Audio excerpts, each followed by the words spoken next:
नमस्कार दोस्तों, मैं हूं अनुज, आपका छोटा भाई। आज हम ब्लॉग में बात करने वाले हैं मद महेश्वर और तुंगनाथ जी की।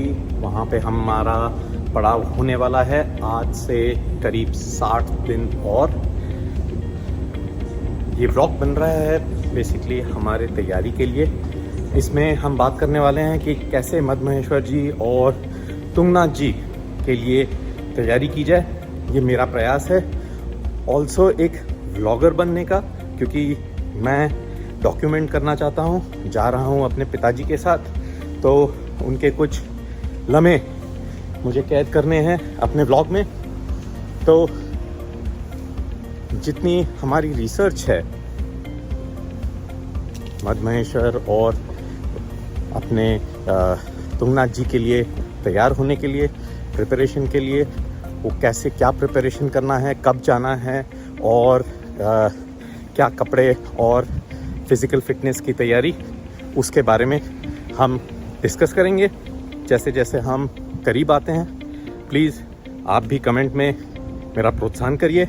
अगर आपको कुछ डाउट है, अगर आप अभी ये मद महेश्वर की सर्च इसलिए कर रहे हैं क्योंकि आप खुद जाने का सोच रहे हैं और आपको कुछ डाउट्स हैं कि कब, कैसे और किस किस तरह से प्लानिंग करें, तो सर्टनली कमेंट्स करिए। अगर मैं कुछ गलत बोल रहा हूँ तो उसमें भी आप ये करिए।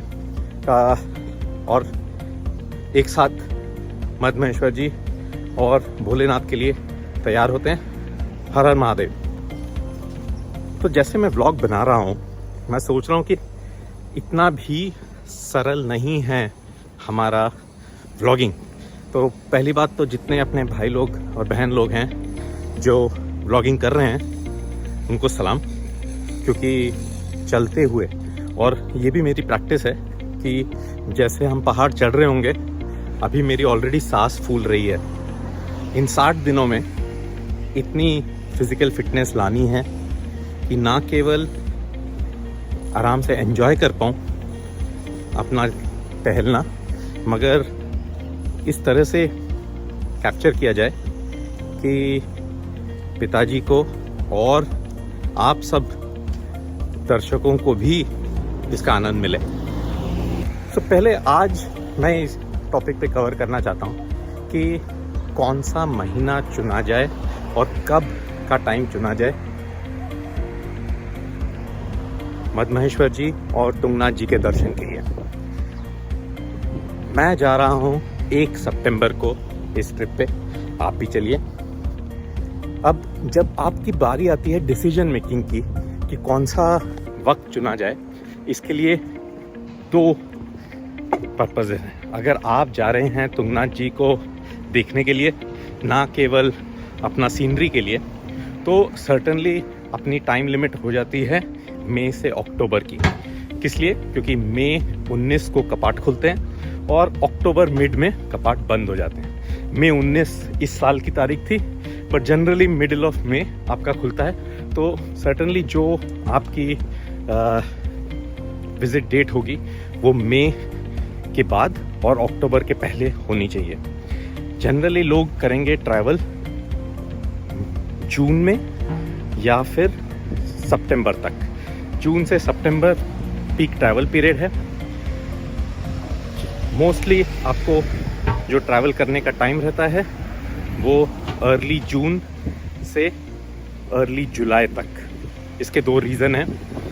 अर्ली जून में आपका मॉनसून नहीं आया होता पहाड़ों में, और आपका जो वेदर है ठंड का और ऑल्सो बारिश का, ये बेस्ट सीज़न है जाने के लिए। प्लस साइड अगर देखा जाए तो सर्टनली वेदर प्लस साइड है, और सीनरी जो है वो भी आपको बहुत बढ़िया दिखेगी। बादल नहीं रहेंगे तो आपको स्नो क्लैड माउंटेन्स और व्यू बहुत ही बेहतरीन रहेगा। डाउन साइड अगर आप मई और जून में जाते हैं तो आपको बस भीड़, मेरे लिए जो नंबर 1 डाउन साइड है वो ये है कि भीड़ बहुत रहेगी। ये 4 धाम यात्रा का पीक टाइम है। तो 4 धाम यात्रा में आपका सबसे ज़्यादा भीड़ रहेगा, ट्रैफिक रहेगी, ट्रैफिक जैम रहेंगे और जो एन्जॉयमेंट का जो माहौल है वो मेरे जैसे के लिए कम हो जाएगा।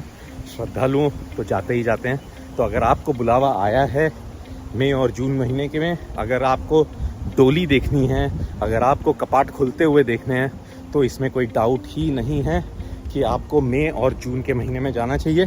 खासकर मध्य महेश्वर जी, जब मई का एंड रहता है और बिगनिंग जून, बहुत ही भव्य सुंदरता से उसको सजाया जाता है और आप जाएंगे तो पूरे फूल वहाँ पे लदे रहेंगे और एक अलग ही मौसम रहता है जिसमें भगवान जी मंदिर में वापस आने में, अपने घर में वापस घुसने में जो प्रसन्नता उनको होती है वो बहुत ही प्यारे रूप से पूरी प्रकृति में दिखाई देती है। तो जून में और मई एंड जून में जाने का एक अलग ही मज़ा है और अगर आप हर महीने जा सकते तो ज़रूर जाते। मैं अनफॉर्चुनेटली रहता हूँ सिंगापुर में, इंडिया पहाड़ों में एक बार जाता हूँ साल में, तो मैं जा रहा हूँ सितंबर में। इसकी बात करते हैं कि हम सितंबर में क्यों जाना चाहेंगे। दोस्तों, अगर हमें ट्रैक एंजॉय करना होता है तो बहुत ज़रूरी ये है कि हम फिट रहें और मैंने बहुत वीडियोस देखे हैं जहाँ पे पब्लिक फिट नहीं है और जा रही है और बहुत तकलीफ़ों के थ्रू पहुँच रही है मध्य महेश्वर जी में। पॉइंट पहुँचने का नहीं है, पॉइंट रास्ता और सफ़र एंजॉय करने का है, ताकि जब हम भोलेनाथ के घर पहुँचे तो हम ना केवल फ्रेश रहें मगर पूरे प्रकृति के बीच में रह के उसका एंजॉय कर पाएँ। मेरी सफ़र मध्य महेश्वर जी के लिए चालू हुई थी 1 महीने पहले। वेट था हमारा 100 और अभी आ गए हैं हम 92.3 पे। अपना टारगेट है 84 kg पहुंचने का मध्य महेश्वर जी के रास्ते पे पहुंचने के पहले, और अभी हम काफ़ी दूर है रास्ता, मगर एक साथ मिलके फिट होने का हमारा है इरादा। तो आज के लिए मेरा, हमने पहले देखा, मैंने कुछ ज़्यादा एक्टिविटी करी नहीं, सुबह एक्सरसाइज हुआ नहीं है, बस तेज़ चल के आया हूँ मैं MRT स्टेशन से यहाँ तक, और जो कुछ है अपनी थोड़ी सी एक्टिविटी रही है, बाकी का भी टाइम अभी करना बाकी है। तो इस एक्टिविटी को जारी रखेंगे। शाम को मैं थोड़ा और ये रहूँगा और फोकस है अपना खाने पे। आज मेरा लंच अपॉइंटमेंट भी है, डिनर अपॉइंटमेंट भी है, तो परीक्षा कठिन है, साथ दीजिए। अब क्योंकि मेरा इरादा है हर रोज़ रास्ते से ब्लॉग करने का, ताकि मेरे और पिताजी का जो सफ़र है बाकी की फैमिली फॉलो कर सके, तो इसलिए एक पर्पस जो हमारा है ये ब्लॉग बनाने का, ये जो मैं कुछ दिनों तक ब्लॉग बनाऊंगा तैयारी के लिए, ये भी है कि मैं कितने जल्दी ये ब्लॉग्स बना पाऊँ, कंबाइन कर पाऊँ, कौन से प्रोग्राम्स हैं और क्या बैकग्राउंड स्कोर है, ये जो तरीके हैं जो ब्लॉगिंग के, उसको कैसे बेटर कर पाऊँ, ताकि उस दिन जब मैं ब्लॉग बना रहा हूँगा ना केवल आराम से बन जाए बट अच्छे बने और शेयर भी हो जाए। तो इसलिए भी ये प्रैक्टिस है। तो आज का व्लॉग छोटा रखेंगे, कल हम वापस आएंगे और देखते हैं अपना वेट और फिटनेस कैसे इम्प्रूव होती है दिन बर दिन, और अगले ब्लॉग में हम डिस्कस करेंगे बाकी के जो महीने हैं, वो हैं अगस्त, सितंबर और लेके आगे तक अक्टूबर तक। सो जुलाई, अगस्त, सितंबर, अक्टूबर के महीने कैसे फिट रहेंगे और उनके क्या प्लस एंड माइनस पॉइंट्स हैं, ये हम डिस्कस करते हैं।